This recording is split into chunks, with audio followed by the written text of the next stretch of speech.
आज जो कहानी हम सुनने जा रहे हैं वो किसी फिल्म की स्क्रिप्ट नहीं है। ये एक परिवार के साथ हुए 10 साल लंबे, दिल दहला देने वाले खौफ की सच्ची दास्तां है। ये कहानी सीधे उस परिवार के एक सदस्य की जुबानी है जिसने ये सब कुछ अपनी आंखों से देखा और महसूस किया। सोचिए, सब कुछ ठीक चल रहा है और अचानक एक दिन आपके मन में एक ख्याल आए कि कोई है जो हर पल आपकी बातें सुन रहा है। पति ने जब अपनी पत्नी से ये कहा तो शायद उन्हें भी अंदाजा नहीं था कि ये खौफनाक एहसास आने वाले एक अंतहीन बुरे सपने की बस एक शुरुआत है।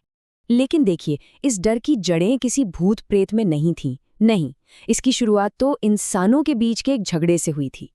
एक ऐसे फैसले से जिसने एक नए नवेले शादीशुदा जोड़े को अपनों से ही दूर कर दिया, बिल्कुल अकेला और बेहद कमजोर। तो बात शुरू होती है साल 2011 से। तनीषा के माता-पिता फेसबुक पर मिले, प्यार हुआ और उन्होंने घर वालों के खिलाफ जाकर भागकर शादी कर ली। नतीजा, लड़के के परिवार ने उन्हें अपनाने से साफ इनकार कर दिया।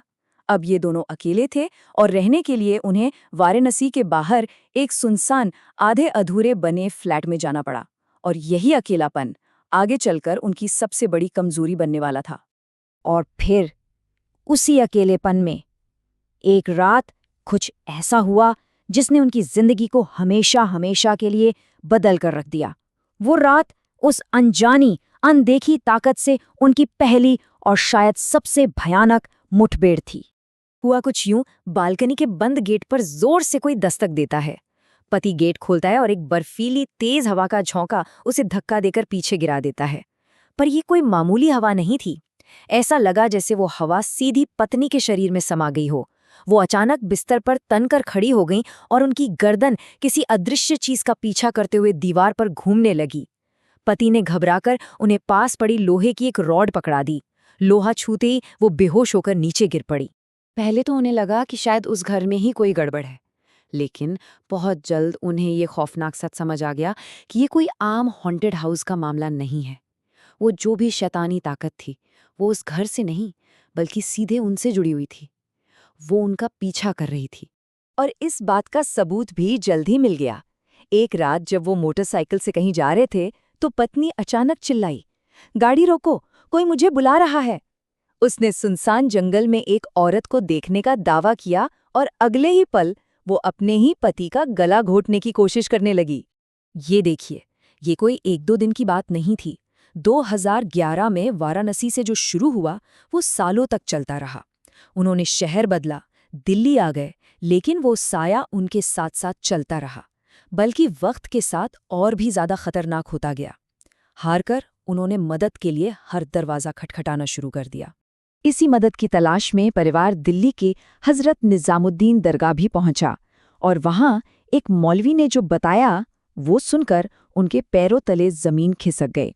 उन्होंने कहा कि माँ के अंदर कोई एक आत्मा नहीं बल्कि पूरी 6 आत्माओं ने डेरा जमाया हुआ है।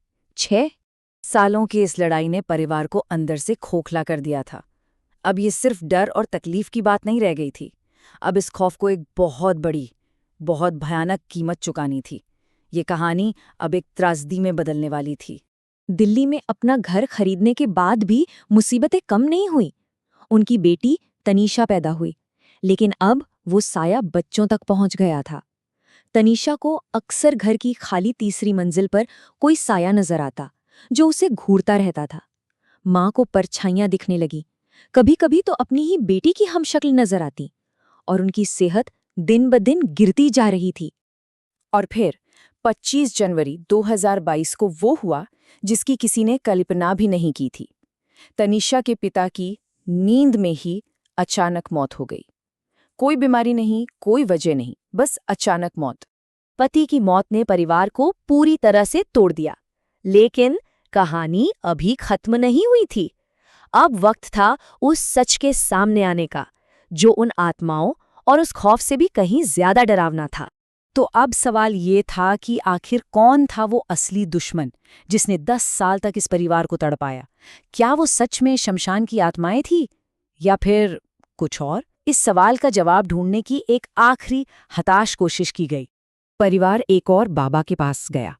उन्होंने बताया कि दिल्ली वाले घर में 5 आत्माएं हैं और वो पांचों एक ही परिवार की हैं। लेकिन सबसे चौंकाने वाली बात उन्होंने ये बताई कि ये आत्माएं खुद से नहीं आई थीं, इन्हें किसी ने भेजा था। और बस यहीं पर पूरी कहानी 180 डिग्री घूम जाती है।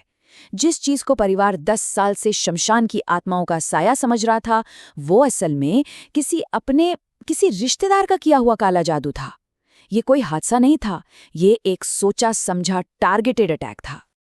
और वो असली अपराधी कोई और नहीं बल्कि तनीषा की अपनी सगी मौसी थी। वजह सिर्फ जलन, ईर्ष्या। अपनी ही बहन की खुशहाल शादी और अच्छी माली हालत देखकर उसने कथित तौर पर इस हंसते खेलते परिवार को बर्बाद करने के लिए काले जादू का सहारा लिया। एक दशक का दर्द, एक मौत और ना जाने कितनी खौफनाक रातें, सबकी वजह एक अपने की ही नफरत थी। लेकिन सच पता चलने के बाद भी ये सिलसिला रुका नहीं है। तनिषा बताती है, आज भी हर दिन हमें अपने घर के बाहर सिंदूर, चावल या अजीब से धागे पड़े मिलते हैं। ये इस बात का डरावना सबूत है कि खतरा अभी भी उनके सर पे मंडरा रहा है। ये कहानी हमें एक बहुत ही परेशान करने वाले सवाल के साथ छोड़ जाती है कि जब सबसे बड़ा खतरा आपके अपने ही खून से हो, परिवार के अंदर से ही आए, तो फिर छिपने के लिए कौन सी जगह बचती है।